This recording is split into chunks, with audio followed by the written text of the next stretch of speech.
Hello! Okay, back today to talk a little bit about squatting and the squat versus the hinge.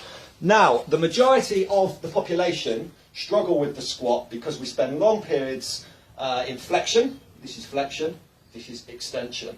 So we spend long periods sat down, hunched over, and when you're sat down for long periods, the glutes switch off, which is your butt, the glutes, and your hips get tight, hamstrings shorten, can lead to all kinds of imbalances.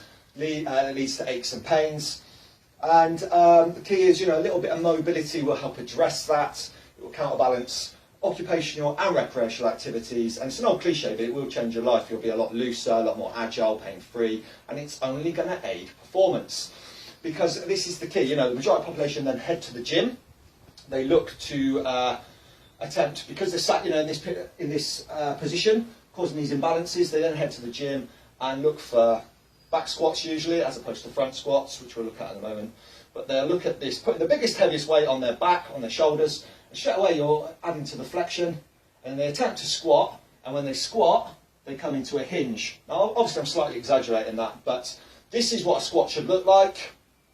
You sit back, weight onto the heels, drive up through the heels, tense your butt, push through from the hips, and there's my flexion position, as opposed to extension position as opposed to flexion. And this is the hinge. So I find my hip flexors, shin is going forward, glutes are going back, hinge, and that's a straight leg hinge. I can feel a nice stretch in my hamstrings. But and again, alignments to consider online, guys. You've got your alignment videos. But that is a hinge. I can put a slight bend in my knees, which is our swing style.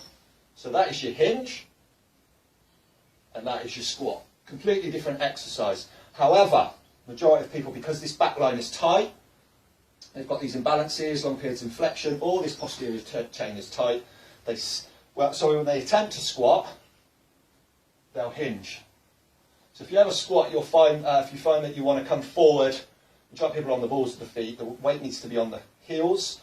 But again, if all this is tight, you're going to struggle. And that is why you see majority of the population all over the country, or Mr. Wasp, all over the world, all over the country, making a cameo appearance, all over the country with these weight plates under their heels, so they can execute, he's back again, so they can execute that technique.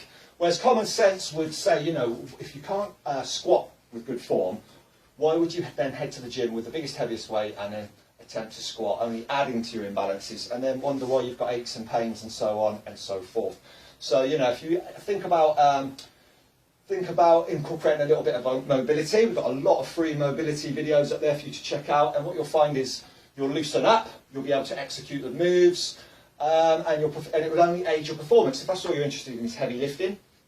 But consider, we do kettlebell squats, so we can have two 24 kg, two 32, so you've got serious strength there, or it might just be one 16 kg, but putting into a front squat, you can sit back, and it will help you keep upright.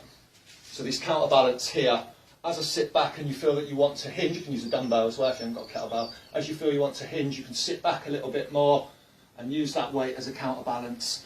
But I would suggest looking at your mobility, looking at the front squat before moving on to the heavy reverse squat, especially if you're lifting those heels. And the thing about this squat technique is, you should be sitting back. I'm sure you've heard it, especially with ladies, squats for booty, and that's the thing, is 60% glutes, which is your butt, 40% thighs.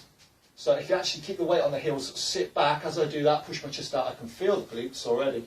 Feel the glutes, sit back. Now I'm going really low there because it's body weight, because I've got that mobility. But with strength, there's nothing scientifically proven to say arse to the grass. As long as you're getting parallel to the floor, 1, 2. 1, 2. So think about sitting back, push your chest out, keep the weight on the heels, drive up through the heels, tense your butt, push through, check out the mobility, and that is it for today. There you go. That is the squat versus the hinge. So until the next time, later.